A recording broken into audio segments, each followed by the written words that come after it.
All right, apparently we are now live. So good evening and welcome to the ISOC at ICANN meeting. It's lovely to have you all here. We apologize for the somewhat late start. We had a slightly delayed entrance into this room, so we'll try and make time as much as we can. Before we proceed, I'm required to say that we're recording this session and it is being webcast. So if anyone has any objections, please let us know now. I didn't think so. Thank you. I look after the Asia-Pacific region for ISOC here. It's lovely to have our ISOC community in Singapore again. I think we've done this the second time in 2 years with an ICANN meeting in Singapore. So I'm hoping you've decided to like our chili crabs and all the other good things we have here. With me on the table today, we've got Mr. Harish Pillai, who's the president of the Singapore chapter. As well, we've got James Wood, who's our new Senior Director of Communications, and we'll hear from him shortly. And to my left, of course, is Ted Mooney, whom I think nearly everyone knows. Or has heard from. Yes, indeed. So you will hear from all of us a little bit shortly. Before I get into that, I thought I'd very quickly just give you a brief overview of where we are with the Asia-Pacific region at ISOC. We have team members based across the region. We have a person, Naveed, who's based in Islamabad, Pakistan. We have Duangtep based in Bangkok. We have Noel based in Manila, and Amelia and Olivia based here in Singapore. And I usually live on aeroplanes, usually a 747, but sometimes an Airbus as well. Other than that, Sydney and Singapore are both homes for me. As we know, the Asia-Pacific is a very large and diverse region, and we have a lot of challenges in the region, technical and policy both. One of the other interesting things about the Asia-Pacific region, of course, is we've got all extremes of development. We've got the highly developed countries, like the country you're in right now, Singapore. And at the other extreme, we have countries like Myanmar, which is just coming into, let's say, the modern technology age. So there's a lot of work to be done. So I won't get into details on what we do, but what I would like to point out is that for 2014, the Asia-Pacific team produced a report. We called it The Year That Was. It's available on our website, so we invite you to have a look at that. It covers all the initiatives, or most of the initiatives and activities we did over the past, over 2014, as well as some forward-looking into what we would like to do in 2015. In terms of ISOC in the Asia-Pacific region, we have just around 22,500 members, so it's the largest region for ISOC globally. Globally, I think we have roughly about 71,000 members at the moment. These are individual members. We have 20 chapters in the region now, and just in the last couple of days, the administrative process for the newest chapter was completed, and our board will acknowledge them at their next board meeting, and that's the ISOC India Trivandrum chapter.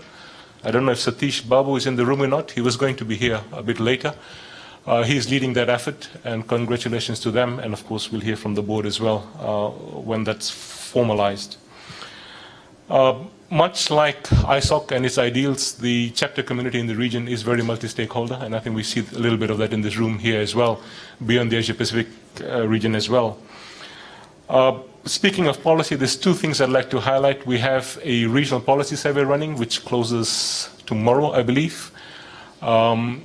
We started doing that in the Asia-Pacific region last year, just to give us an idea of what people think about policy issues in the region. We invite you to participate. I think we've got a couple of thousand people who've responded so far, so we thank them for that. And we hope to have the results published in the next month or so. In addition to that, we have the Internet Governance Survey. As we all know, this year is pretty critical for Internet governance. That survey is done by our Global Public Policy team, and I believe that closes on February the 20th, Sally? Yep. And we would really like you to respond to that, please. So if you could circulate that within your communities and get the feedback that we need to help us reach some perspectives on excuse me, where we go with Internet governance. Last but not least, I have our friends from the Canadian chapter, Glenn and Evan, who are going to be, who will be running a video camera outside the room. What they want is little sound bites from you as you leave the room, basically saying who you are, and I think where you're from and which chapter you're from, and in your own language preferably. Also to say in your own language, I am the Internet Society. I am the Internet Society in your own language, if you could please. So I would request that as you head out after the session today, please, if you could help us out doing that. Right, with that, thanks very much. I would now like to introduce Mr. Harish Pillai, President of the Singapore chapter.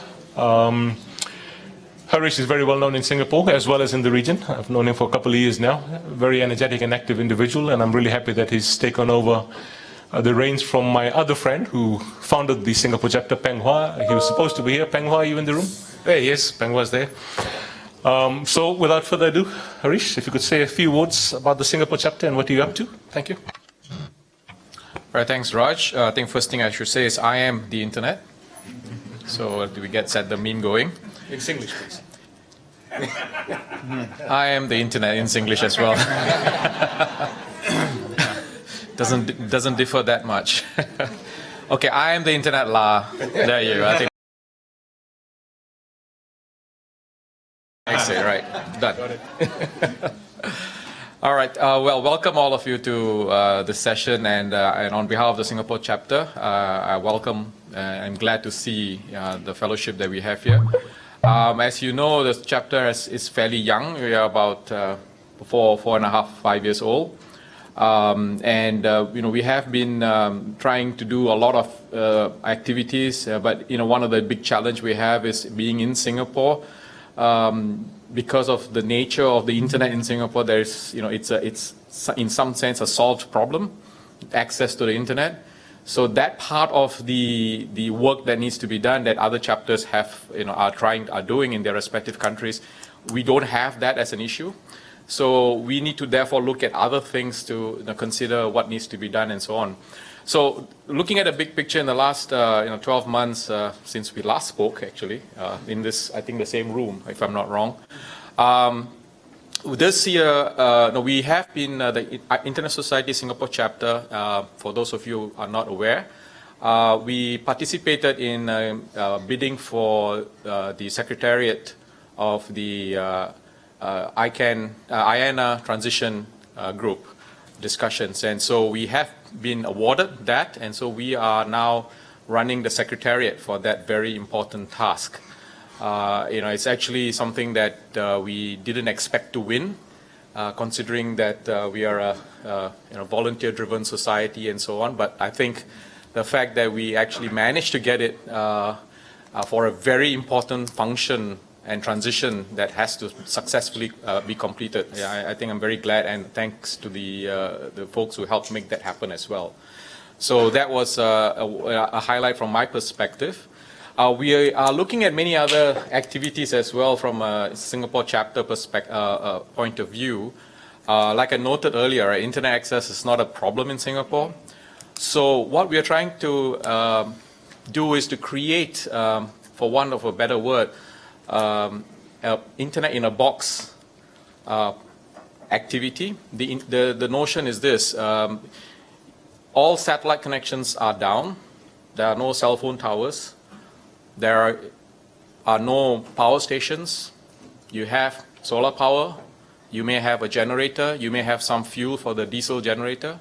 That's about all you have. And you got a whole bunch of laptops and wireless access points and so on. Build your own internet. So we're going to get a bunch of kids together so that they'll have to craft and build an internet, whatever it may be, and give them a few hours to build it and then document it and record, as Raj was requesting, what happened, how did they go about doing it, and so on. So we're trying to do that so that we can then document and share it with the rest of the world. How do you go about doing something like this? So we're planning for that event in the month of March. So if you can be in Singapore, you're welcome to participate as well. March 15th is the date. It's a Sunday. So it'll be great if you can be here as well. We do have a few other things that we are, planning for the rest of the year in terms of other reach out activities, because our membership is always a critical thing. And so far, most of the events have been centered around policy related stuff. So one of the things that we're looking at is about harassment issues online. We have recently, I think it is still a bill that is going through the Singapore legislative process about harassment online. So issues around that. And so we're looking at generating enough conversations and discussions around it to see what it is that needs to be understood by people who use the internet here in Singapore at the very least. I think that's really what I just wanted to highlight to you. We do have some other activities like the IoT Asia event where we are participating because Internet of Things is a very important aspect of things happening. So the internet drives all of that. So there are issues around it. Now, I know there are many efforts around IoT. I'm not sure that there's a topic within this ICANN event, but I think that's an important area to look at.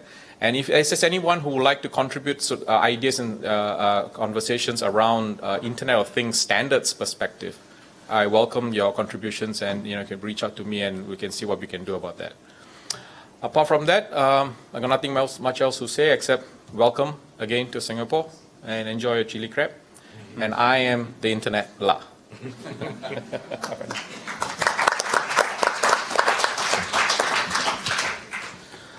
Thank you, Harish La. Before we start with the introductions of the people in the room, I would like to acknowledge the presence of our Board of Trustees in the room. They put in a lot of time to help ISOC achieve its ambitions and objectives, so we thank them for their efforts. And before I start calling out the names, if you could just give them a round of applause, please, for what they help us do. And we have Mr. Dave Faber, we have Sean Turner, we have Mr. Bob Hendon, who's also chair, Gihan Diaz, Hans-Peter Dittler, I see Narelle has joined us. Have I missed someone? And please don't shoot me if I have, or fire me. Okay, that's it for today. Thank you very much for joining us for this session. We really appreciate your time. Next, I'm told, Ted, that we'll pass the mic around the room. That's what I'm going to do. I'm going to grab this mic and have Okay. everybody. So what we would like is for people to just say their name and their affiliation.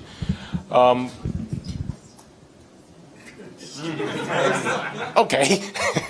And please, we are very time constrained, so I would appreciate if we could just quickly go through this process so we can get into some of the discussions. Thanks, Narelle.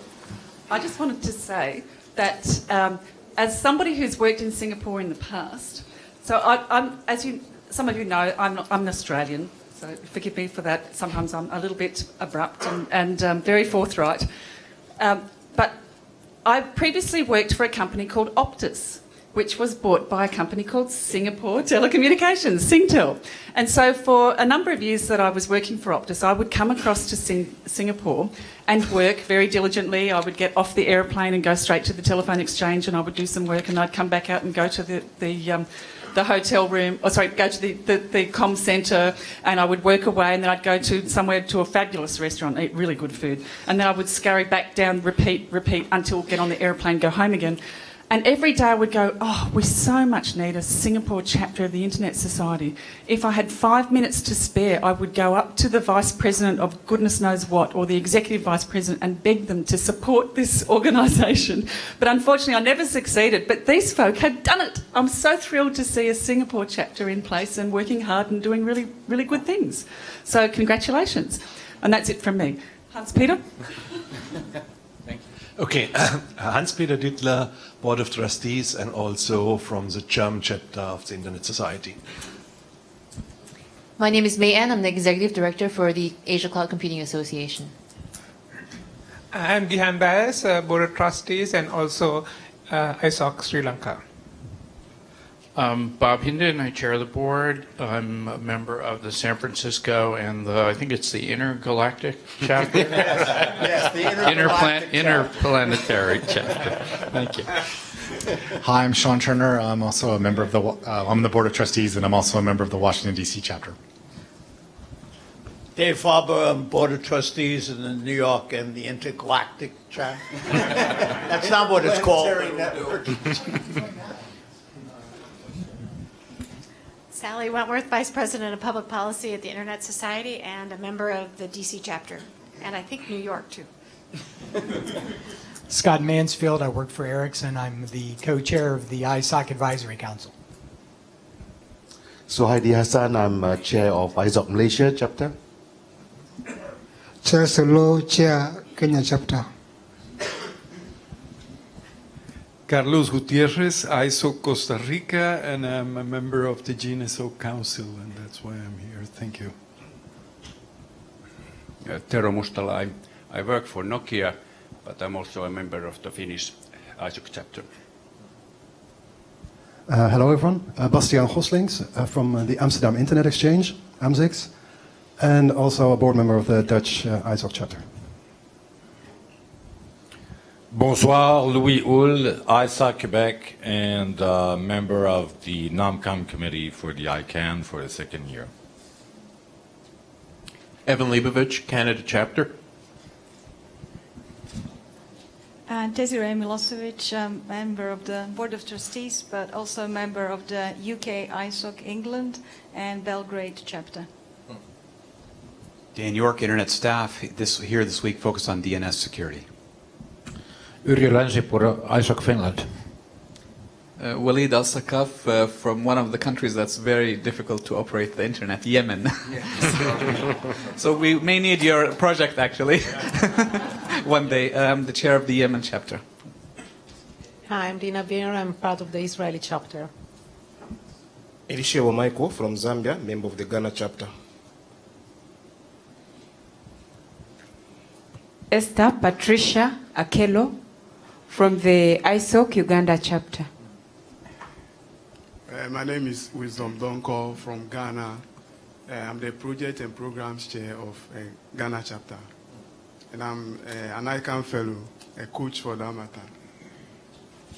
Good evening. My name is Baburam Aryal from Nepal chapter. I'm chair of Nepal chapter. Thank you very much. This is Mohammad Kausaruddin from Bangladesh Dhaka chapter. Awal, Bangladesh Dhaka chapter. Hi, good evening. My name is Tomohiro Fujisaki, ISOC Japan chapter chair, and also work for NTT, the organization member of ISOC. Hi, good evening. I'm Toshio Tachibana from the ISOC Japan chapter, vice chair. My name is Spencer Thomas. I'm from Grenada. I'm part of the ECTEL, which should be a chapter very soon. Thank you. Malcolm Hutty from Links, the London Internet Exchange, and advisory council member, and personally a member of the England UK chapter. Isaac, a fellow for ICANN meeting from Mozambique. Sofia Morales from the National University of Singapore and teaching in the area of communications and new media. Hi, I'm Ping Hoa Ang from the Singapore chapter. I'm the vice president.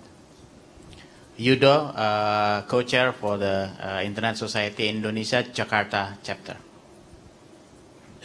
Hi, I'm Yova. I'm a member Internet Society Indonesian chapter. Hi, I'm Judith Hellstein. I'm a council member on the Washington, D.C. chapter. Aisha Hassan, Senior Director for Stakeholder Relations at the Internet Society. I'm sitting next to Aisha Hassan. I'm Veni Markovsky. I'm chair of the Internet Society of Bulgaria. I was wondering, is it interplanetary network, the thing that Vincev develops? And this gentleman in the front who said that they're working on the interplanetary net, for those of you who sit in the back, don't worry. This is the network that Mr. Putin is going to use because Angela Merkel said he's from another planet.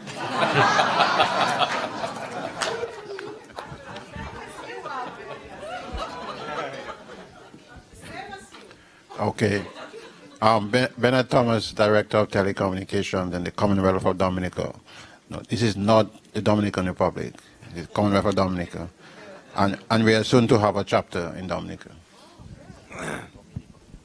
I'm part from Korean chapter, ISO Korean chapter. I'm board member there. YJ Park, chair of ISO Korea chapter. Holly Reich, Australian chapter and on the ALAC executive. Hi, I'm Craig Ng from Australian chapter of the ISOC as well, on the board and the treasurer. I work for, thank you. I work for APNIC as its general counsel and also on the CRISP team with my colleague here for the numbers proposal. I'm Nurani Nimpuno. I'm a board member of the ISOC SE chapter. I'm also with NetNode, who is an organisational member, and I'm also on the CRISP team and wear a few other hats. I'm proud of it. I'm proud of it. Yes. Let's hear it for the CRISP team because they finished on time. I'm Salam Yammout. I'm the General Secretary for the Lebanon ISOC chapter. I work for the Prime Minister of Lebanon and also on the board of RIPE NCC. My name is Fiona Songa, ISOC Kenya chapter, and I sit in very many different capacities. I cannot begin to give a list.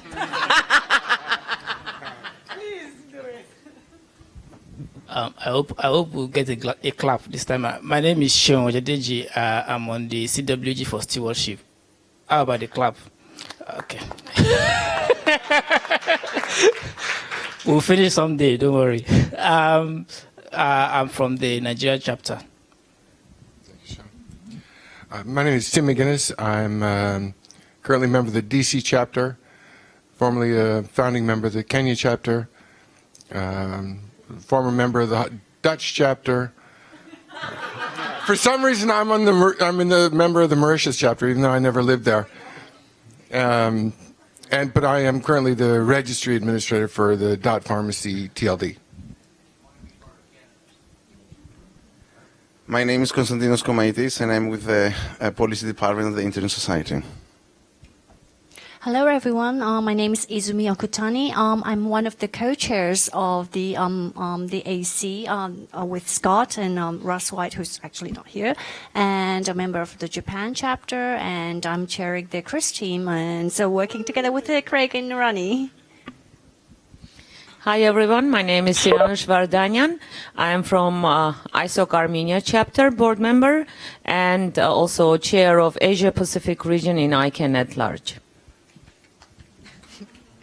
My name is Lin Sin Sin. I'm born in the internet.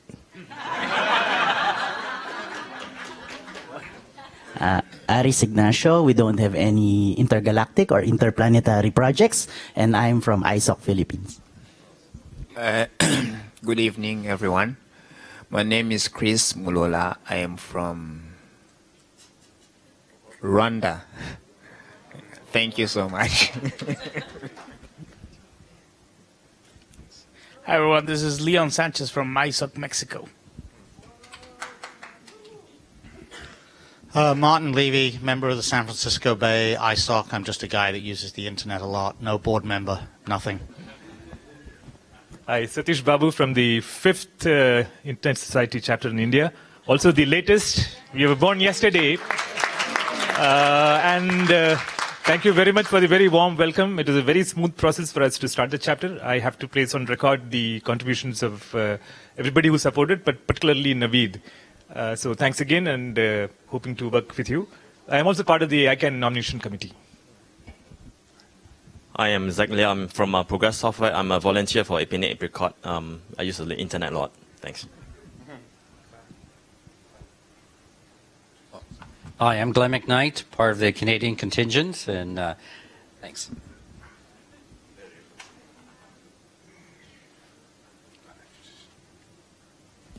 Hi, everyone. I'm Lynn Hamilton, and I'm also from the Canadian chapter. Hello, I'm Vanessa Ching. I'm from the Media Alliance. I'm not yet a member. I'm Christopher Gomez. I'm just an observer today. I'm a member of the ACM, and all your chapters belong to us.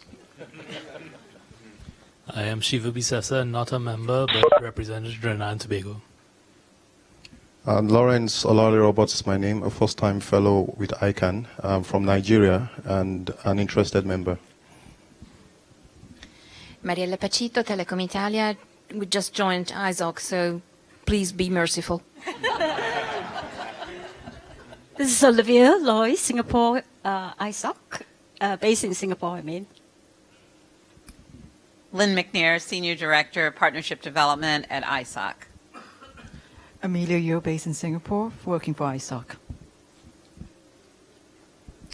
Iram Borisova, member of the Washington, D.C. chapter.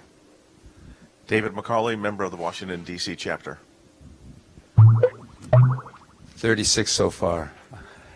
36 chapters represented and 10 or 11 organizations. We have some other. I see Shiva, and once Shiva has a chance to introduce himself, we're going to go online because we have some participants on our WebEx session as well. Siva Subramaniam, Internet Society India, Chennai chapter. Thank you, Shiva. And now let's see if we can get our participants online to introduce themselves. This is Mike Nelson with the Washington, D.C. chapter. Glad to see such a great turnout.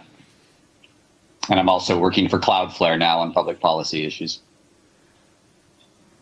Hi, I'm Lana Gas from ISOC Armenia chapter, board member. Nice to see all the presents there. I see Jolie, I see Raul.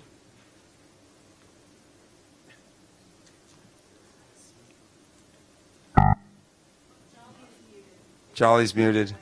Right. Fair enough. Raul?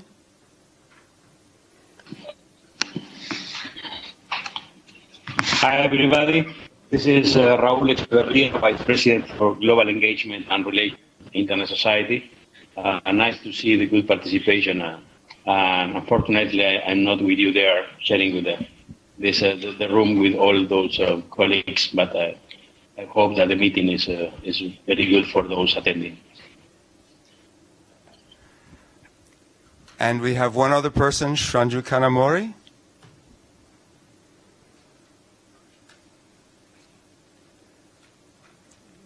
Who's muted for the time being.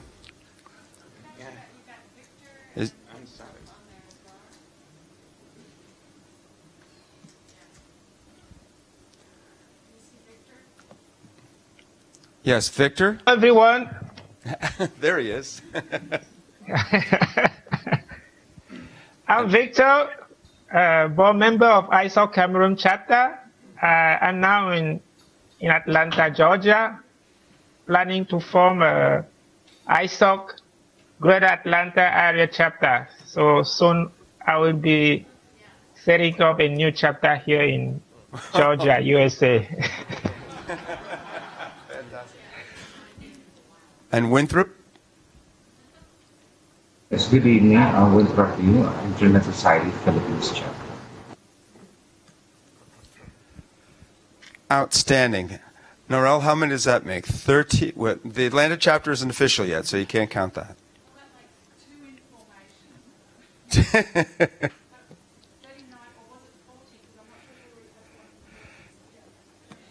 Yes. All right. So 39.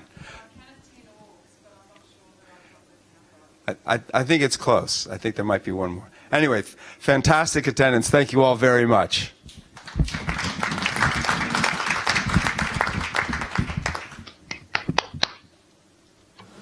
Great to see the diversity and the representation. Thank you very much for attending. So because of the somewhat late start to this meeting, we'll have to see how we can be a bit more efficient in the use of time. So next off, I'd like to introduce James Wood, who's the newest member on staff and who joined us very recently. James's title is Senior Director for Communications. So instead of me talking about him, I'd rather let him talk about himself and a little bit of what he's going to be doing at ISOC. So James, thank you. Thank you, Raj, very much. First off, can I just say it's incredible how so much of the world can gather in one room, but the real achievement here is the breadth and depth of the representation across ISOC. You should all give yourselves a round of applause. It's amazing. So, obviously, this is an opportunity to introduce myself. I would like to just say a few words about my role and its focus. I come from a communications and public relations background, which shouldn't be a surprise given the role that I'm now in. I've worked with some of the world's most recognizable technology brands. I've worked with some of the world's smallest technology brands, some of which are very esoteric. I've worked across broadcast technology, mobile telephony, and digital content, but I've never believed more in a technology than I believe in the internet. Not only that, but I believe in one that's open, resilient, and secure. So I find it a little strange that how little attention traditionally the world has paid to the internet, despite our being so dependent on it. But I'm now seeing a world that's waking up to the internet. We're moving, I think, from blind acceptance and taking the internet for granted to a world where people are taking an increasing interest in the internet as a global resource and how it relates to them as individuals. So this is good news. People are talking about the internet.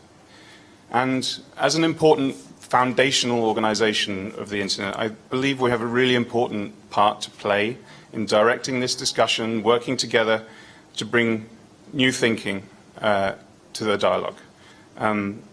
We belong in the global conversation for the internet, and I believe that our collective voice needs to be heard clearly in actual fact. So in my role, this is why I'm focused on building the internet society's visibility and profile. This is key for me this year. Changing perceptions, aligning key stakeholders with our values, and increasing our sphere of influence and reaching new audiences. So I think we need to cement our position as a true authority on the internet and be recognized for being the key internet organization that we are. So as we plan our activity for 2015, which we're in the midst of doing currently, I'm really focused on telling our story better and ensuring that the internet conversation comes to us rather than us trying to find it. So I'm really looking forward to meeting all of you in person, coordinating with you, listening to you in order to move our voice forward and to increase its share of mind around the world. Thank you. So with that, let's welcome James to the family. Welcome, James. No longer say he's a newbie now. No more newbie. You've lost that title. That's it, gone. Okay, thanks very much. So next, I would like to apologize. There was another trustee in the room, and I thought I would miss someone. Desiree, my apologies. You're here as well. Now, we polled the membership on two topics that we would like to discuss as part of this session. Two that floated up to the top was security versus privacy and the IANA transition. I'm pretty much sure that with the IANA transition, we pretty much transitioned out so far this week. So I would like us to perhaps, let's start off with security and privacy and see how we go time-wise, and then we'll see if we get to the second topic. However, before I do that, Evan, I would like to give you that couple of minutes if you were to talk about the Chapter Advisory Council. So Evan asked if you could speak very briefly on the Chapter Advisory Council before we move on to the main session. So Evan, 3 minutes, 4 at best.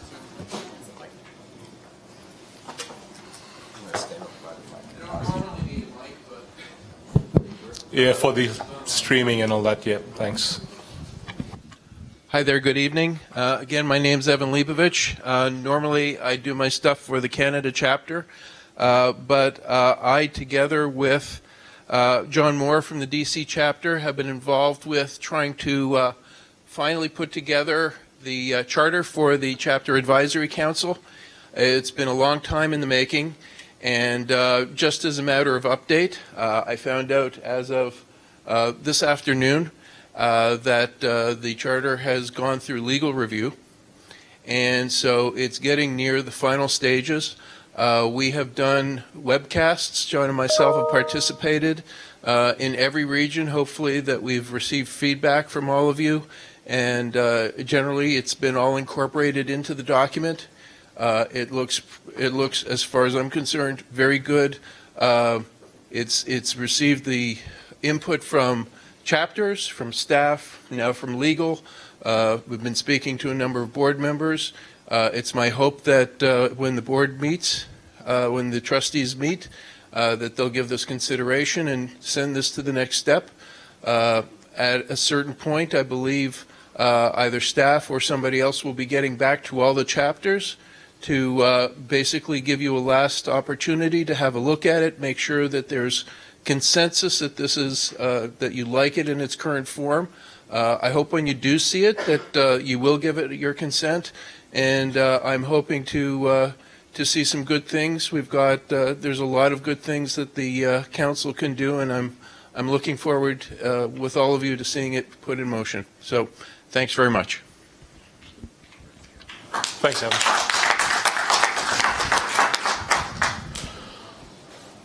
All right, so moving on to our topic of security versus privacy online. This, of course, is a pretty wide topic as such, depending on your perspective and where you place yourself in the conversation. So to help kickstart the discussions, I'll call on my colleague Dan York, who's part of the Deploy 360 team, and a very active writer. I'm sure some of you have seen some of his blog posts and commentary that he does. So Dan, could I hand over to you to kick things off? Sure, and I'm going to stand up a little bit, actually, to just kind of move this around. So we had this broad topic to talk about security and privacy, and that was brought up by folks who are here. I guess the question I would ask you all is, what would you like to hear us talk about with regard to security and privacy? Because there's a wide range of things there that we could speak on. What issues do you see as members, as chapters, as others? What are the concerns that you'd like to understand where the Internet Society is on and what we're thinking about how we can address those issues? Just hurl them out. Yes. Oh, here. I think it's important to strike a balance between the security needs and privacy concerns, and that we should not worry too much. I mean, take too many measures to about security, so much so that it affects our civil liberties. Funny about that. We were having that conversation, and actually I put up a blog post a little while ago about this fundamental tension that we have between, and this is one of the things that we all have to factor when we talk about security, is this tension between security and safety and privacy.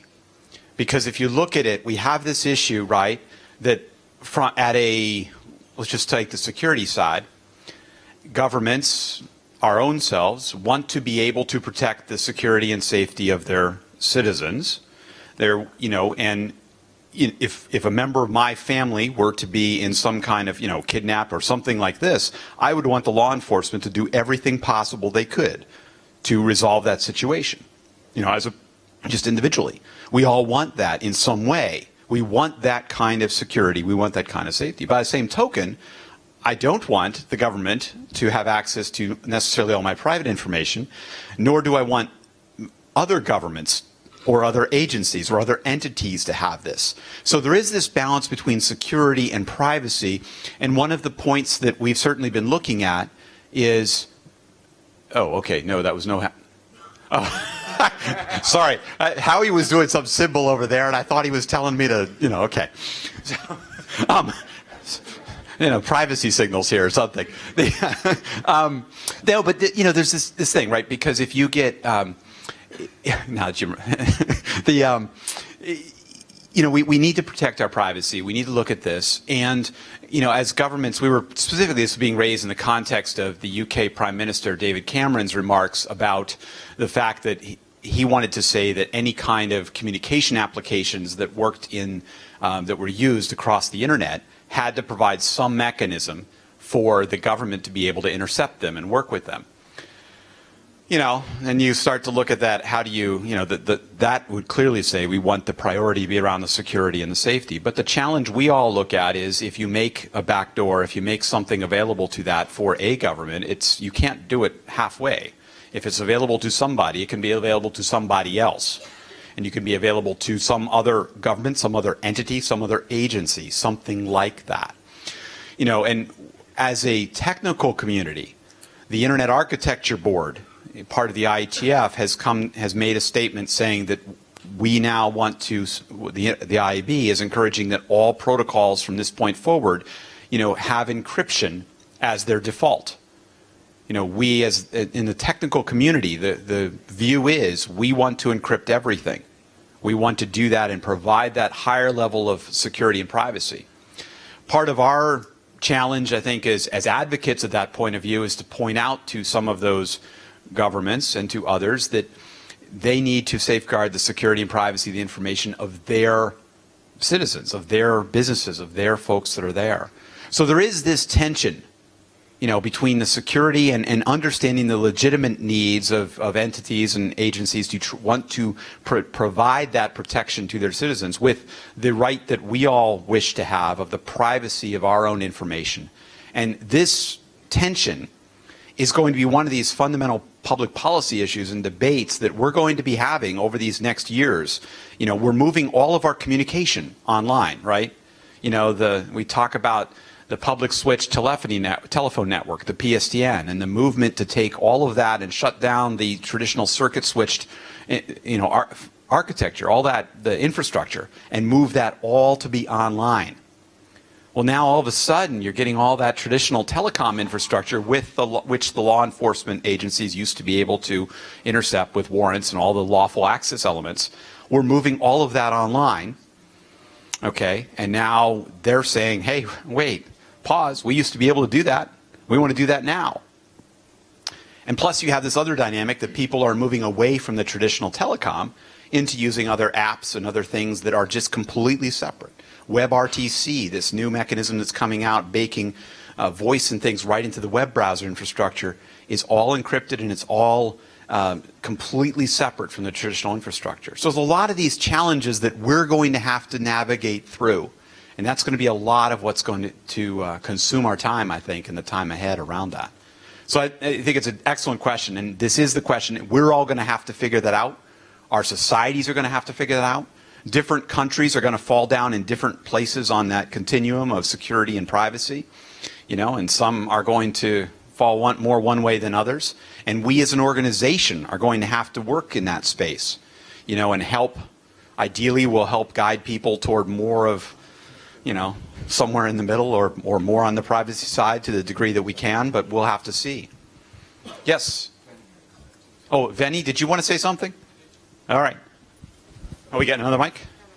Okay.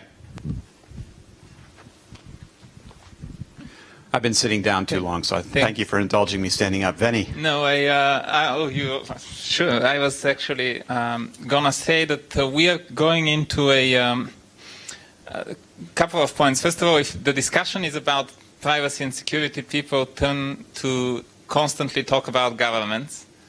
And I was watching this morning one of the news stations on TV, and I'm more concerned about the Samsung TV, which apparently is sending to third parties all the conversations that you have while it's on. That's what we were told. We don't know if it's not sending stuff or if somebody is not going to hack to send stuff at all times. And then the second question is, since we are at ICANN, and there are other issues about privacy and security within this context. So, like who is databases and websites that you have to figure out to whom they belong, or on the contrary, you have to figure out a way not to disclose to whom they belong. So, and again, I mean, don't misunderstand me. The government part is important. And, when David Cameron or somebody else says something, that obviously resonates a lot. But according to a recent study, I think it was in Russia, and I'll end with that, the fastest readers of English are actually the Russians, because it takes them about 0.2 seconds between reviewing the terms and conditions of using iPhone and clicking on the yes. So we don't know what we are actually using, because I bet you nobody has read those. So, and you raise a great point too. We talk about, you just mentioned it, the Samsung TVs. We're on this verge of the whole Internet of Things, right? The IoT, as we talk about this, and embedded devices, and putting more and more devices on the network. And, Venny, to your point, if your refrigerator, is wired up to be able to go and tell you when you need to go buy milk, or some of the ideas that people say that, oh, you no longer have milk in there, I'm going to order it through your store and it's going to show up at your doorstep. There's a lot of convenience in there that many people will probably embrace because it's super convenient. Never have to worry about that. Milk just shows up when I'm low. In the meantime, who's tracking the milk that I am, where's that data going? We have a group in our organization that talks about, data privacy and looking at where that all is. Yes, you. I'm sorry, but I have to ask a complicated question. Who say that we have any privacy? Well, yeah. We're talking about security versus privacy. I'm not sure that we have any privacy. So the question for the live stream is: do we have any privacy anyway? That should be the question. Yes. If we still have any privacy, because anything that goes online goes. Exactly. I mean, this is the question, right? Do we have any privacy, and what privacy do we want as users? Should we have privacy? What level of steps are we willing to go through to get that privacy? The real question shouldn't be what privacy we have. Instead of it, we have to ask which kind of privacy are we teaching our children to have? Because they don't understand privacy at all. They don't know what privacy means. Our children. Our children. They don't understand privacy at all. And if we want to talk about privacy, we have to talk about it. I was in a movie with my daughter. We ended the movie and we were on site and we got a message for Google. Buy the book, it's great. You're laughing. I wanted to cry. It's funny. This whole thing with David Cameron gave me a lot of flashbacks to the early 1990s when when a number of us were all engaged in the U.S. fighting the Clipper chip, which was the U.S. and NSA's attempt to put this chip into all telecom devices so that there's a backdoor they could listen into your conversations. And we were all super concerned about they'd listen into all these sensitive things we would have. You know, fast forward 20 years, we're putting all that sensitive stuff in Facebook, you know, and Google Plus and everything else, and we're giving it all away to unknown, you know, to corporations who are doing whatever with it. So, yeah, our sensitivities change. Evan, before I go to you, this gentleman up here wants to say something. I think having a discussion about the policy issues and, you know, as we're having right now it's critical to have. But I think I would like to propose that we look at specific things that we can actually do. You know, okay, let me get a show of hands here. How many of you have a PGP key? All right. So we do have some of us who use PGP keys for signing, for encryption.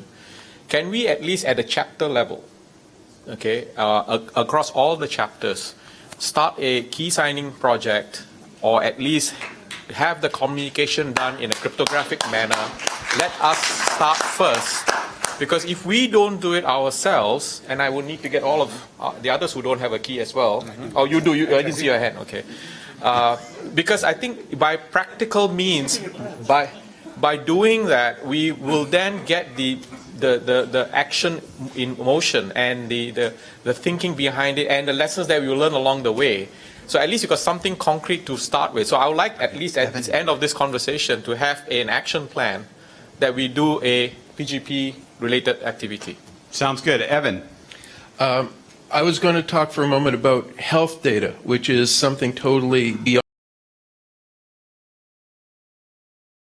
this, because it's one thing for people to say, I'm going to give away information because I'm going to get free stuff in return. But how many people know that the health information that's being kept on them could be sent to insurance companies and things like that, and that has very real effects in the here and now. Yes. And potentially, at least in the circles we've been talking in our own policy group, has deeper implications than government snooping.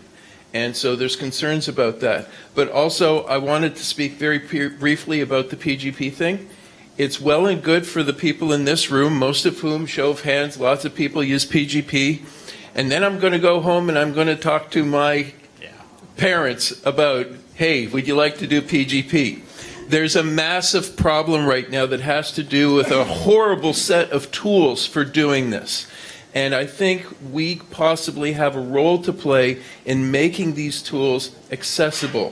Things like PGP is great if you're into geekdom and horrible if you're not. And that's a massive barrier to security, I think. Yeah, I mean, that's the user experience around security needs to be simple because...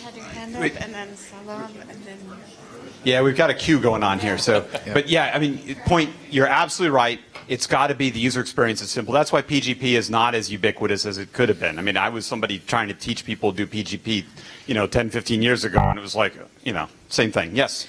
Yes, again, Walid Al-Sakaf from Yemen, Yes. ISOC Yemen. The thing is that we have a dilemma the dilemma is obvious here, that the thing is that we tell people, you know what, you're not secure. You always need to have a secure password, and it should be, I don't know, at least 10 letters, and then it has characters and numbers and capitals and smalls, and then and not only that, you should always renew it, and then you should also have different passwords for the 20 accounts that you have. So how many? And then you do what Sean's done and write it down on the sticky note in the front of his laptop so he can. Exactly.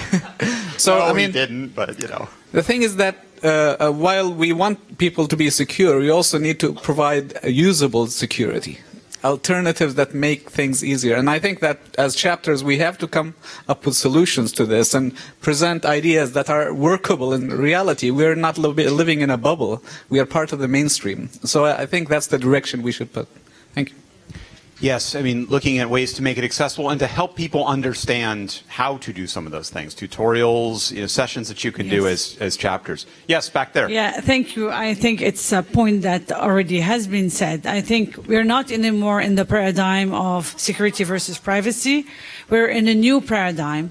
And internet society, nobody can help me protect. I mean, you cannot help me protect myself, right? If I decide to put my data on Facebook and Twitter, and which we are deciding to do because we want to do, and the new generation, my kids, they know that this data is public in a way for everybody. So I would expect internet society to educate me about the solutions that exist out there about security, about these random number generators and the way that they break into code, and to most of all educate me about the new paradigm of the big data and what can be done, what is being done with the data, so then I can become like a educated consumer of technology. Yeah, I see we've got a couple more folks floating around. Can I just add one comment here? Today, by the way, is February the 10th, the Safer Internet Day. Yeah. Very true. Timely. Yes, I saw. Yep. Oh, thank you. Thank you very much. I stand up. All right. My name is Esther from Uganda, ISOC chapter. Yes, I have two comments. One is.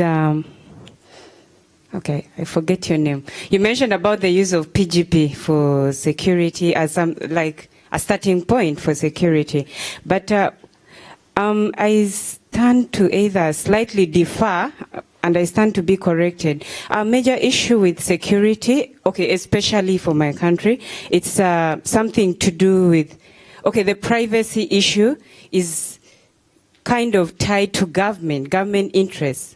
And one thing I'm aware of is that much as you may use encryption keys and all that, most governments don't accept you to use, say, encryption software if they do not have the decryption key. Right, they want to have the back door to get into that, yes. Yes, so they will still access that data anyway if they're interested in it. They will always get access to it. And so I'm just wondering if we're talking about privacy, if as long as government is involved in it and they have their interests, they will always access that data anyway. Maybe we should, and going back to her question about do we have any privacy, actually I would almost agree with her. There is no privacy at all for as long as you put your data on the internet. When you're accessing several websites, you're required to enter so much information, subscriptions online. There's a lot of information that goes out there for you to access some of this information online. So there's almost no privacy online. So maybe we should focus on, I don't know. So, go ahead. Maybe we should focus on how to teach people and sensitize users on how they can stay secure or access secure content, but and they should be aware that privacy or whatever they put up online is actually public information and is not in their control. So absolutely. Now, how many of you have seen the digital footprint effort, the work that was done here that the Internet Society Trust and Identity team did? Okay. a few people in here. There's a learning program that was put online. It's called Your Digital Footprint. You can find it off there, and it's a set of learning things around helping you learn what is your digital footprint online, what trails are you leaving, what are you doing out there, how can you protect yourself a bit more. It's on our website. We can make sure to get that out to folks, but that's a program certainly that you could use in your chapter to go and look at that and how you could help do that. You raise an important point though. Like I said before, in this room we've got a wide variety of different governments, different government structures, different ways that are here. What's possible in my country, I live in the U.S. and things, I can use things like PGP, I can use other stronger encryption programs without the government having a backdoor. Whereas in your government, in your region, you may not be able to do that. And honestly, in the U.S., we had a period of time where it looked like encryption very strongly could have been outlawed, that we would not have been able to do that. That was fought back in our country, so it is. But in your country, it may not be. We've got a wide range of things. I saw Sean wanted to answer something here. So just remember, if you're going to a service and it's free, you're the product, right? So think about that. That's basically it. Oh, I guess the other thing is the usability of security is a problem because us nerds like to make it hard. So we're starting now to try to make things a little easier to implement. So there's some things like there's an ACME proposal in the IATF. It's about trying to make it easier to get certificates installed on web browsers to start up SSL connections. And it's basically ongoing now, and it's available on GitHub. It's ACME, and you can just download it and start using it and go for broke. Sean didn't introduce himself at the beginning to say that he's also the area director for security. Oh, no, was. That's right. I'm sorry. He was the area director for security, so he has a lot of exposure to what's happening in the standards body of that. I saw David wanted to chime in. Yeah, just a comment. Well, it's very important for the Internet Society, this area. Realize that in many countries there are other organizations which have been doing good work in this area, and we should coordinate with them when appropriate. Absolutely. I thought maybe, if I can, I'm going to pick on Holly from ISOC Australia. There's a significant piece of legislation moving through Australia on data retention, and the chapter's been very involved. I thought it might be of interest to this group. Sorry. It is a very interesting piece of legislation. If it were drafted properly, what it would do is require data retention for a period of 2 years, a range of data about name, address, duration, destination, so forth, with lots of statements we really don't want the content, and then you have to look at the wording and realize they do. It would involve the telcos, but also ISPs, and there's a nifty little subsection in there that basically says if you don't have the systems to actually retain the data, you'll have to get them. The good news is it's appallingly drafted. And when we in the Internet Society appeared before the committee, we'd actually prepared a submission pointing out some of the kind of major holes, and they were very interested. I have to say, we had a really good hearing, and they said, could we actually give them an additional submission pointing out in more detail what the problems were. And I'm not sure whether it's a good or a bad thing, but we did. I won't even go into the loopholes, except I think the feeling of the society is somehow the intention of this government is to get something through. The hope is that by the time they finish amending the Act so it actually works or works better, it will be somewhere down the track. And because the committee that we appeared for is bipartisan, and our objections, not our objections, our comments as to what is everything that's wrong with it, will mean it's going to take some time and some significant redrafting, which will hopefully delay, hopefully stall for a very long time the government intention, but I don't think the government's intention is going to go away forever. So Holly brings up an excellent point too, which is that how many of us really trust our government legislators to have an understanding of how the internet works? Louis does? Oh. So I've got a long line here. People with their hands up. But this is an important part. this is an important point, right? The legislators and the folks, who are creating this legislation don't understand it, right? The internet's this magic cloud where stuff happens and things go on. And to them, many of them who have come from a telecom background in some way, why shouldn't they be able to just say that it works this way? Because it worked that way for 100 years with telecom. Why can't I just legislate this? So one of the things that we all need to be constantly doing is helping them understand. And, what you're doing back there in Australia sounds exactly in that line of helping them understand what are the real ramifications of writing it this way. And one of the campaigns that we're looking at as the Internet Society over this next year is really around this whole issue of security and cybersecurity and helping people understand more of this.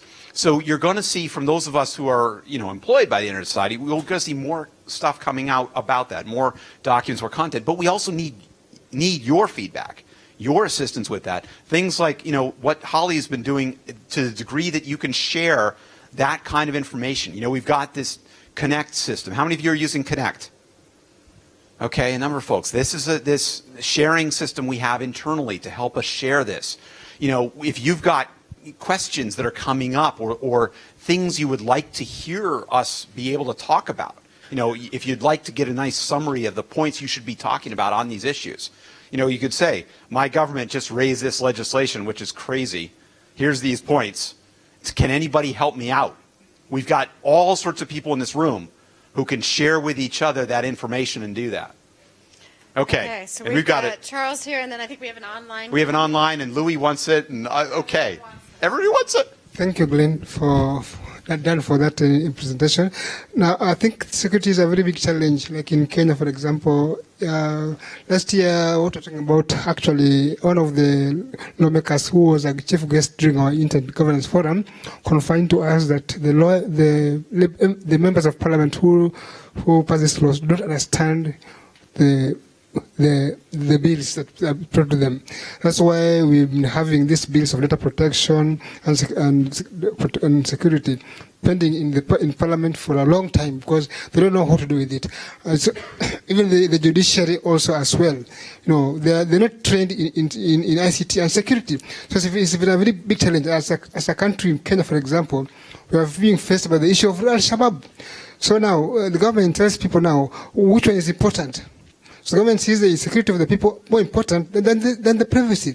It's a very big challenge to us as ISOC chapters, but what we try to do is to try to engage them, for example, with a proposal to try and start educating the legislators on issues of ICT and security, social media, by using that portal, which is online, so that they could get acquainted with the issues, that we actually understand the whole context, and so that we can reach a general consensus. Right, because we saw that in the wake of the Paris attacks, that happened just recently. All these governments wanted to immediately go and try to do something, and in lack of understanding, that they're trying to say, we want to do this. It's up to us to try to help them understand what are you really going to do if you do that. You're absolutely right. And they want to jump in that way. Here we have a question. No, he's put his hand down. Yes. Oh, okay.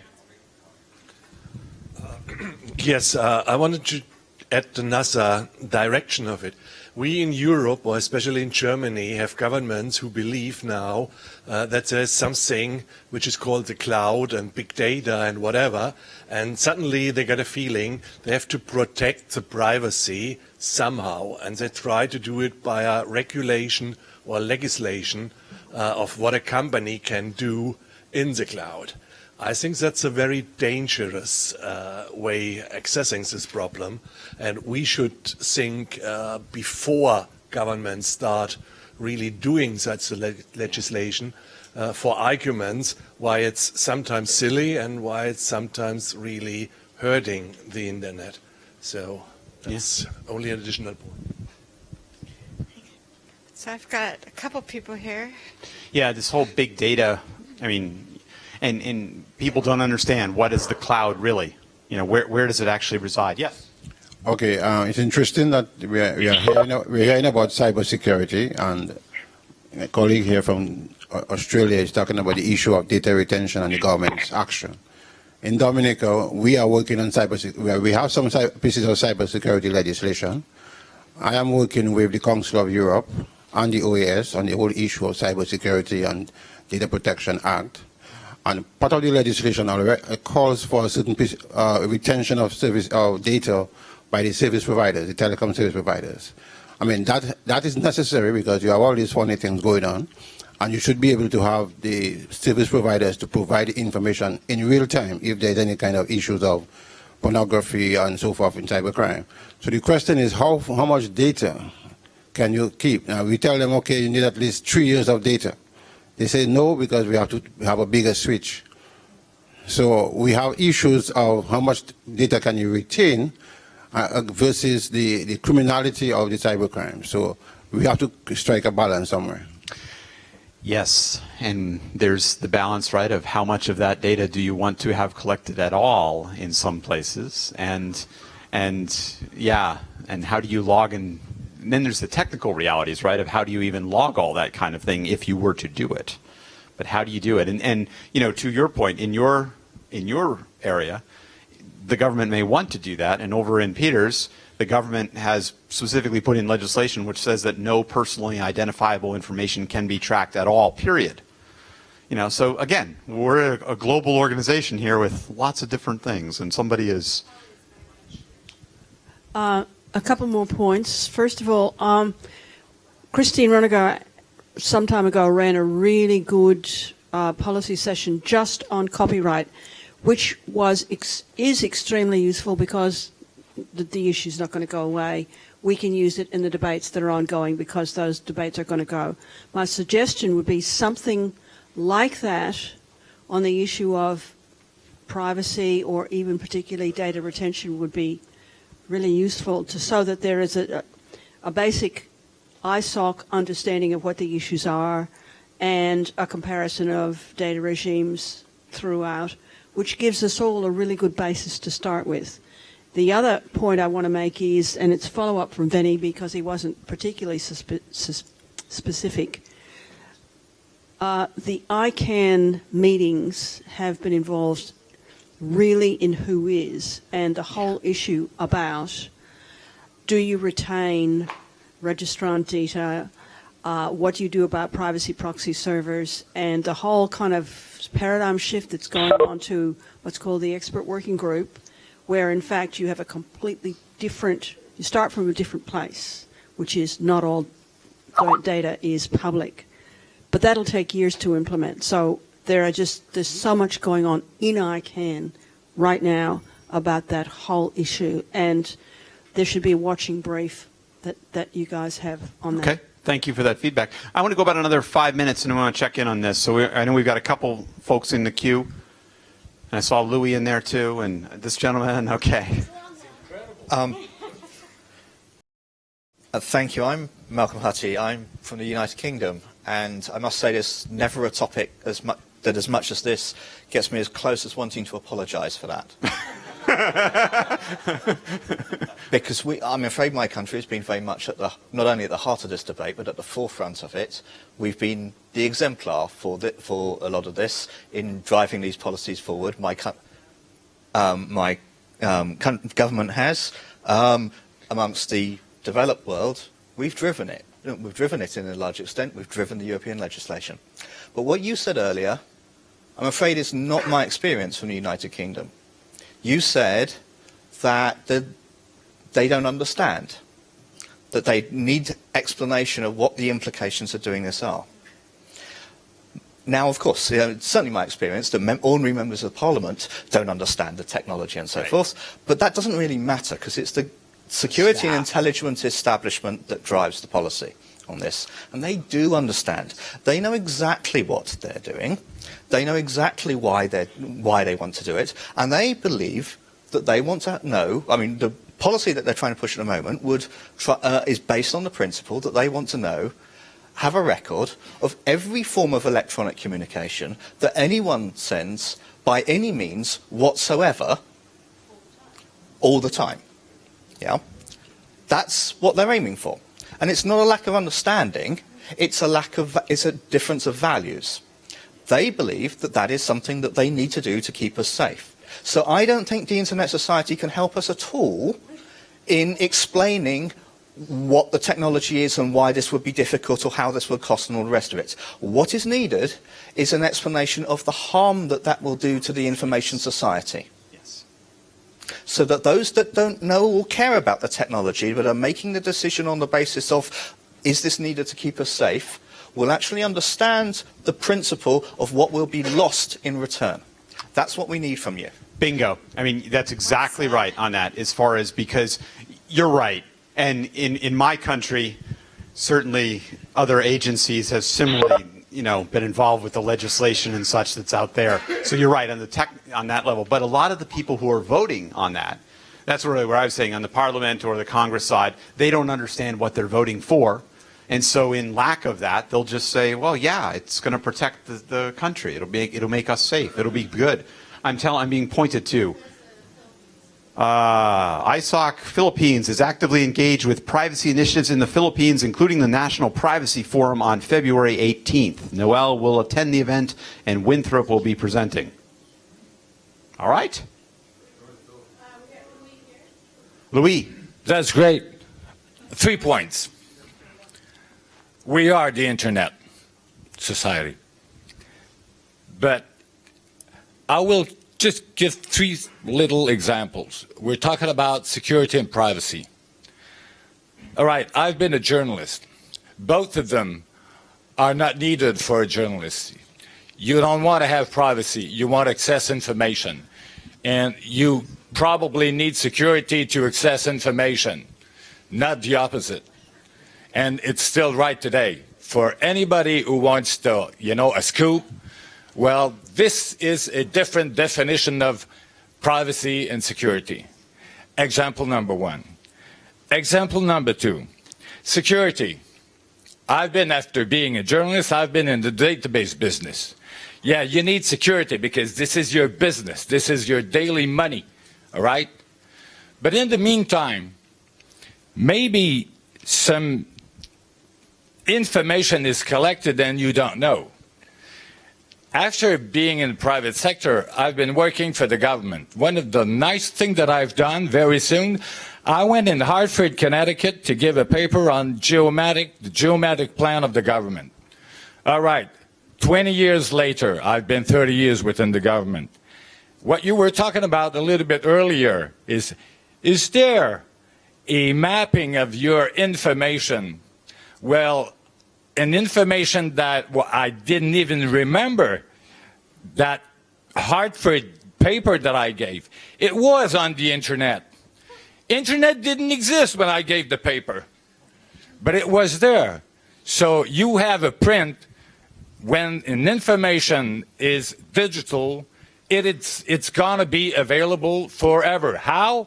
Well, so we were talking about governments they have nice plans, and they have legislations, and they're going to do it.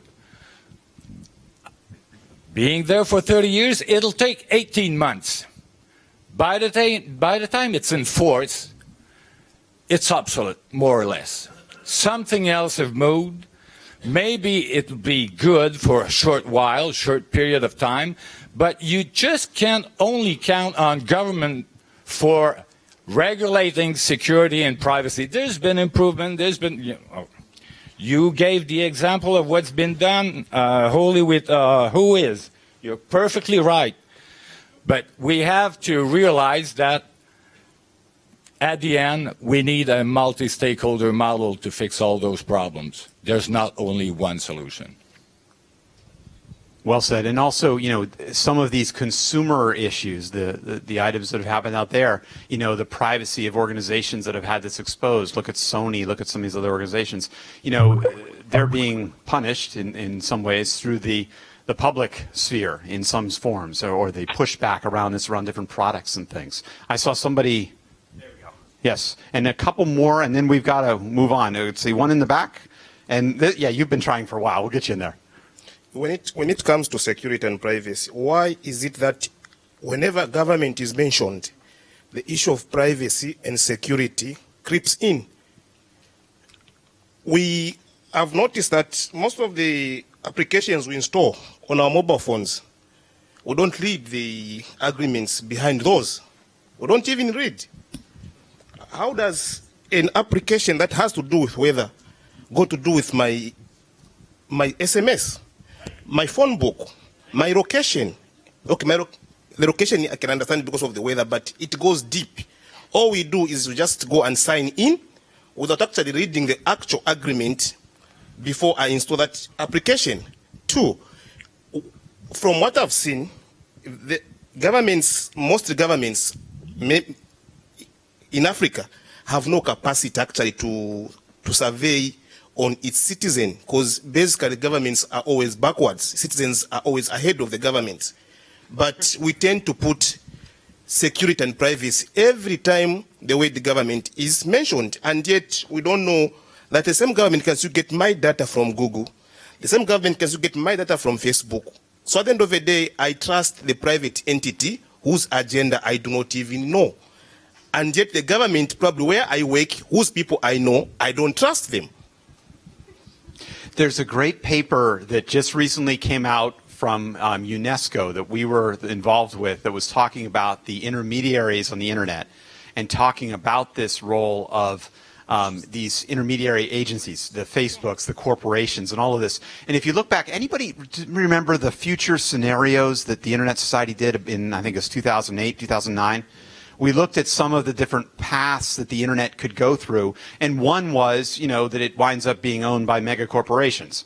And, we're pretty far down that path in some ways. I'll give you another one, too.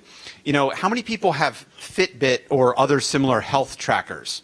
Or, to track the number of steps you have? Yeah, I see a number of people out there. Or you use things on your phones, heartbeat, or you're using one of these new watches that do all that. Where's all this data going? I get a nice little email that tells me how many steps I've walked in the past week, okay, and whether I've walked more steps than my wife. Okay, I have no clue about Fitbit's data retention policies or where that data is stored or where it is or anything else. I'm making the choice because, as Sean said, if it's free, you're the product. I'm using this because it's free and easy and it provides a certain level of convenience. But people out there are making these choices. Part of our responsibility as the Internet Society, I think, or what we can do is to help educate people around those choices. What are they doing? Are they sure they want to do that? I saw back in the back, and then I think we have one more. Yeah, I'll give you my mic. Okay. Yes. Sorry. My name is Chris Mulola. I am from ISOC, Rwanda. I have it's just a simple question, or maybe I don't know. How can you ensure privacy when it is possible for any government to just walk to your email service provider and download all your emails? That's my first one. The second is maybe a comment, or maybe again a question. I think it's possible to kind of talk security. Like, for example, here we're using an open Wi-Fi, and it's easy for somebody who got the skills to kind of copy everything you're doing. So I think we can just tolerate.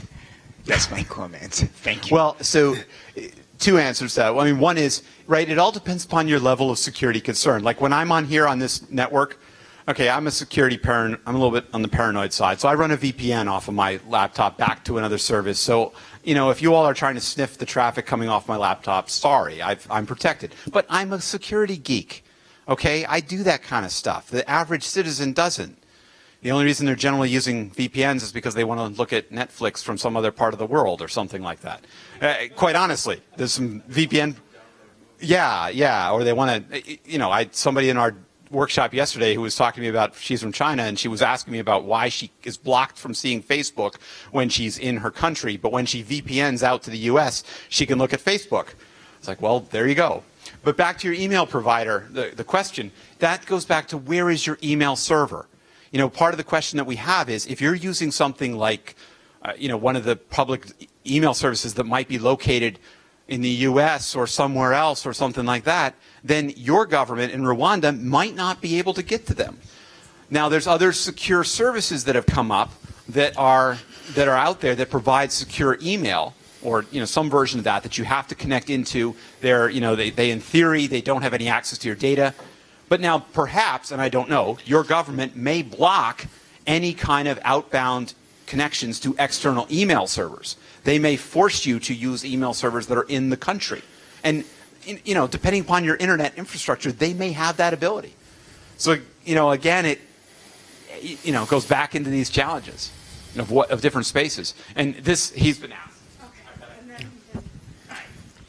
Okay, there are two things. One, sometimes the measures that are meant to guarantee security actually end up endangering security, and it works in a counterproductive way. It raises a lot of security issues by themselves, the measures taken.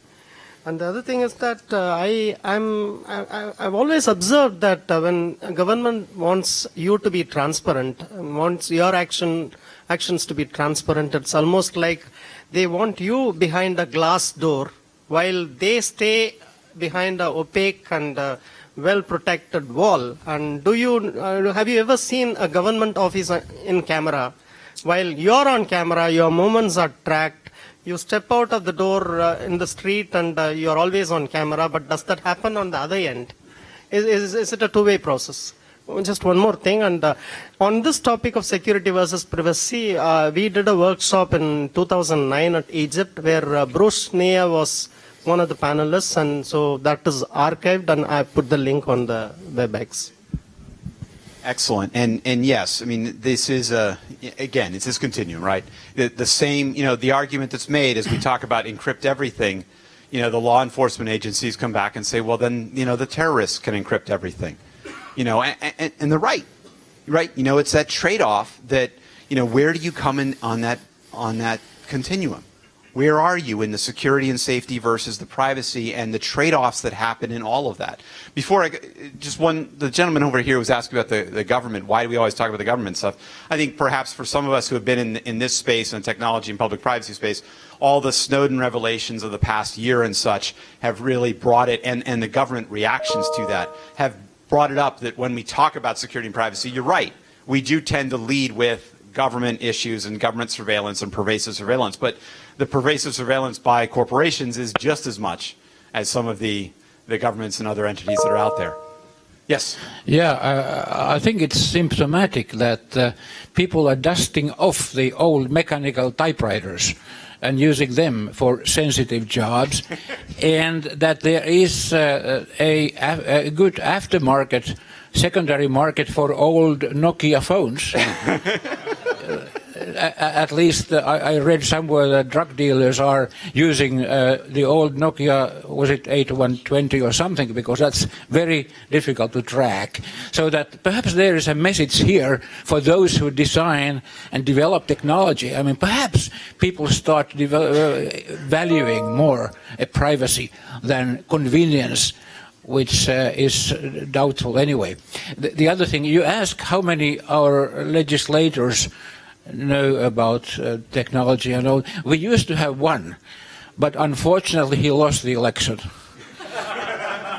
But ISOC Finland, we see as one of our tasks to try to educate the legislators and especially their aides, because they are more actually, the propensity to get new information is higher there, and also some bureaucrats too. And this is what we do, for instance, by the Finnish Internet Forum, where we want to get these people in. Thank you. Okay, I think we have one more question in the back. I guess I would just, how many of you in your countries, if you've read about this, in my country we have more and more cyber policymakers, right? In some countries it's a cyber czar or a cyber ambassador, cyber security. It's the latest job description. In the U.S., I was just reading, there's another agency being formed. Heaven help us. But, you just think about the multiplicity now of policymakers in this space that 5 years ago you would have that job description didn't exist. It's really phenomenal. So Yes, last one, maybe? Well, we've got, and then over in the corner. Okay. Yes. You've been raising your hand. Yeah. Yeah, actually, I'm an advocate of all the security stuff. But I think all these are rather in vain because there's this thing called lawful intercept. So whatever you encrypt, don't encrypt, and whatever, the Cisco has already made this device very long ago. And I trust and I believe that government agencies are buying all these instruments. So when they want to act at any time, anywhere, they just do the LI, finish. So I'd like to hear your comments. Thank you. Sure. So I think we could probably get into a longer discussion on that. But there's the interesting aspect is that the beauty of the internet, the permissionless innovation that we all talk about, has enabled all sorts of companies to go and create new solutions that, are unbreakable in the encryption. Sean and I could have a communication session using some of these new things, a WebRTC, some mechanism that provides a mechanism that you and I, or that he and I could have this conversation very securely that no government could get into. All right, I don't know. Somebody with quantum, whatever. But I mean, the encryption is strong enough that it's there, and we're seeing this, which is this challenge, right? Because governments of the world have been used to having lawful intercept, and now, as they confront the fact that WhatsApp is completely encrypted, when I have a WhatsApp communication with you, okay, from me to you in our mobile phones out here, all of a sudden law enforcement is saying, hey, hold on, I can't get to that communication. I want to get to that communication. Now, WhatsApp is big enough, and it's part of Facebook, who could probably be leaned on by governments to be able to go in there and get that. All right, WhatsApp can be. But the little startup that goes and created that I've downloaded and you've downloaded, and we're doing peer-to-peer direct encrypted communication between us, all right, that can't be broken. There is no lawful intercept. And this is that challenge because the governments are saying, we want that lawful intercept. We want that ability. And where does it come down and what's there? That's the challenge we all face because each government in this room is going to have a slightly different answer. The government of Uganda over here is going to have a very different answer than the government of Germany. Okay, very different. And probably true, I see the gentleman in Rwanda, moving his head there too in acknowledgement. His government probably has a different view on what's there versus Louis here in Canada. Although your prime minister, I don't know. All right, in the corner. Another voice from Canada. I think one of the reasons why we love the Internet Society is that we can hopefully share a lot of best practices. When global events happen, governments respond and they have to speak to their voters, and their voters want to feel safe and they want to get reelected. So I think it's contingent on all of us to learn to speak what I will affectionately refer to as politiate. And you have to be able to communicate technical language to politicians and be able to communicate it to voters so that when the cybersecurity people come in and tell governments who don't know anything about, what this is going to mean, that dialogue can happen. And when you're on the front lines, especially if you're in DC and Canada and some of the G8 countries, we're going to hit it first. And in a meaningful way that we can actually have the discussion with voters. So anything that we can do as the Internet Society to start harnessing those best practices, harnessing the talking points, harness those things so that we can share them not only with our decision makers, but also with our citizenry to make them more educated, because at the end of the day, for most of us, unfortunately not all of us, we get to vote them out. So if you want to make that happen, we have to be very smart, very savvy, and what's Mr. Oliver, if you want to, we have to be really funny, and we have to be compelling, and we have to make those messages count so that citizens listen to us, and they're not just railing on the door of government, but we're saying, voters are smart, and let's educate them. Awesome. That was an awesome way to end. Thank you. Okay, because that is the key point. We do have best practices. We do have that. And so as we bring this up, although Rudy wants to say something, and he tells me it's a tiny bit, but tiny. A very short question. I would like to know the temperature of the room in the sense of, I would like you to raise your hand if you consider that your government is taking care of cybersecurity in your country? Raise your hand if you're thinking they are doing. Define cybersecurity. Great, that's what I thought. Define cybersecurity. Okay, because I mean, you know, I know that my government's got a pretty big honking program to protect itself from all the other governments out there. Okay, you know, so, but this is the question too. What is cybersecurity? What's the cloud? What's all these terms there? Oh, I know. What's all these things? Okay, we have other things. We have vigilante groups out there that are doing different, I mean, all sorts of stuff. But I want to come back to this point in the back about best practices, all right? This security, cybersecurity issue is this top pressing issue, I think, in all across the, you know, the world, in the policy sphere. This is really one of the top issues that we're seeing out there. And we're seeing it at all levels. And as users, you know what, there's a whole lot of people in the United States who are really upset because their healthcare information just got attacked last week and dumped out there. Something like 80 million people may have had their social security number, their identity number, exposed to the world, okay, out there through the Anthem, the second largest provider of stuff in there. There's a lot of people who are starting to get really concerned about this. So one request to all of you, all right, we as the Internet Society staff, you know, part of what we're looking at is how we can help you with materials, with things, with ways to help talk about this to the point you made in the back. What's your name? I'm sorry. Lynn? Okay, so Lynn made that point about how can we talk about this. All right, we're going to do our part, but, you know, we're only a small group of people as compared to the rest of you out here as well. All right, so what I would say to this is, as you folks are out there talking to your governments, Lynn, if you in Canada create some good documents that you create, that you use to share, or if you create a video around this, or if you create a web page, if you do that, share that. Let us know. We've got email, we've got Connect. Post this as an example and say, you know what? They proposed this crazy legislation in Canada. We created this document and sent it this website, and we sent it around to our folks. Okay, you know, in Uganda, we created this type of document. In Quebec, you know, wherever you are. What is this saying? Threat. Who's posting malware to the? Okay, but I mean, this is the thing, right? In Yemen, all right, wherever you folks are, post this stuff. Let us know and share it, even if it's not in a language that others may understand. Let us know, because we can maybe if it's something really good in Swahili, we can help with getting that into other languages. Help us share that information so together we can help look at how we make the internet more secure. All right.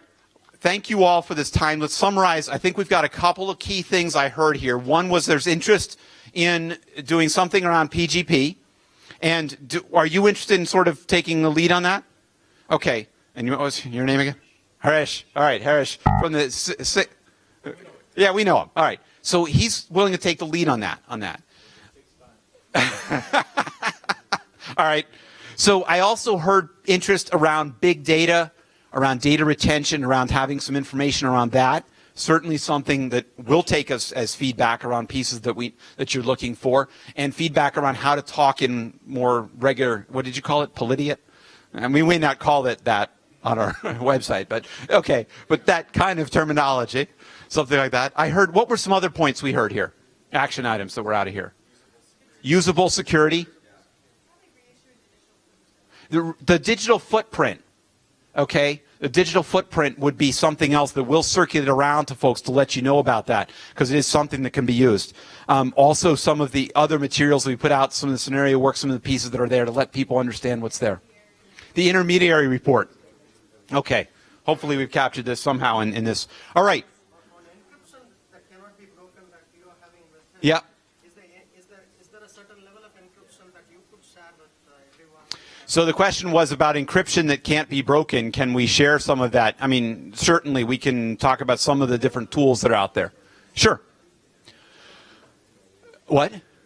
Cryptech. Sean, here, you say something about that quick. So one of the concerns that came out about in the Snowden revelations was that the HSMs, the hardware security modules, are owned. So one of the things, basically, that they can be hacked easily, or that the keys can be given away. So one of the things that ISOC is actually doing is sponsoring a program called Cryptech, which is trying to have an open source hardware development stuff. And they're still in the kind of beginning phase of trying to figure this out, but it'll be interesting to see if they can succeed, because the big concern about security is how far down the rabbit hole you want to go, right? Do you trust the program you're using to write the code that programmed the thing? And if you don't, then you've got to go. I mean, the people that are doing this are uber paranoid, and that's where they're going, or they're trying to stop themselves from going off the ledge. So it's really a question of how far do you want to go. But it's definitely something that the idea is that essentially you could build one of these things from components that you got at like Radio Shack. Sorry, I guess that went out of business.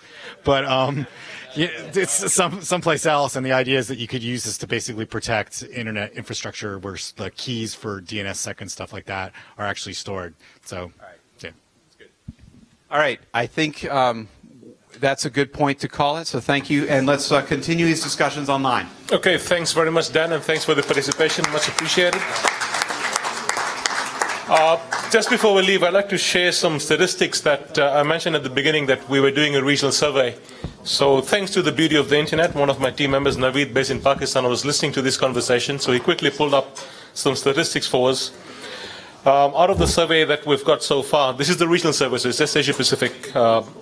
36% are dissatisfied with internet policy making in their country, and 45% are only somewhat satisfied. Privacy ranks as one of the top 5 concerns for people in the region. 70% said cybersecurity is just as important as civil liberty, and I think Siva in the beginning made a point about civil liberties and cybersecurity. 67% said protection of online privacy should be guaranteed under national law. And the other interesting bit I thought out of all these statistics, 46% of the respondents for all those were between the ages of 25 and 34. So a bit food for thought perhaps, and with that I'll turn to Harish for some closing remarks before we call it a night. Thank you. Thank you, Dad. I just wanted to, final comment, very glad to have the discussion that we have had. I think there are some action items, and I'm very happy to take a lead on making sure we can create a user-friendly PGP front end for every one of us to be able to use in whatever form that we want to use. And let's try and put a deadline to it, because a meeting like this needs to have an action item, and I would like that to be an action item that we can probably review at the next ICANN or next ISOC meeting or whatever. Right? So thank you very much for coming to Singapore, and this is the internet lah. Thank you.